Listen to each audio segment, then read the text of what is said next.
All right, we've got our Springbok here, and Shawnee, our chef, is going to prepare some Springbok Schnitzel for us. So she asked us to come over and pull the back straps out of the animal. But while we're here, we're just going to go ahead, completely quarter the entire animal, get it ready for processing. Now, the first thing we want to do is just remove this hind quarter here. So we're going to come right along the H-bone.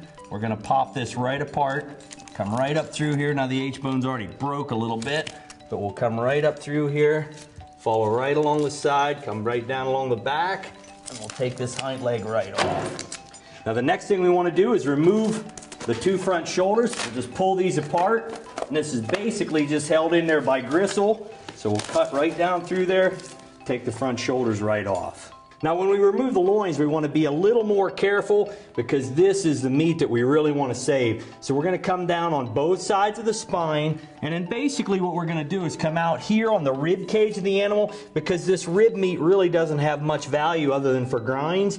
We're going to cut down on this rib, and then we're going to follow the rib cage around, and we're going to skin that right back to the spine of the animal. Then we'll be ready just to simply remove this back strap from the carcass. All right, now we've made it to the kitchen with Shawnee. We've gone ahead and trimmed up our back straps. We've trimmed off all the gristle, all the sinew, everything just like you asked.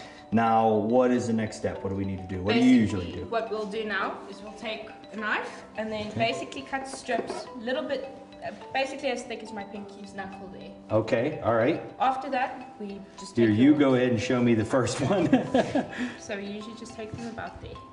So you're just cutting little cutlets, huh? Yes. Good, then I'll cut the rest of these loins up and we'll be ready to go. All right, perfect. And then what are we gonna do with these then? You're gonna... Basically, then we are going to pound them into oblivion with a meat mallet. Pound them into oblivion with a meat mallet.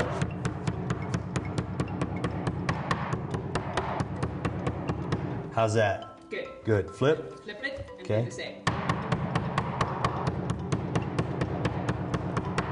That's exactly what we're looking for, huh? Now that is one thin piece of tenderloin right there.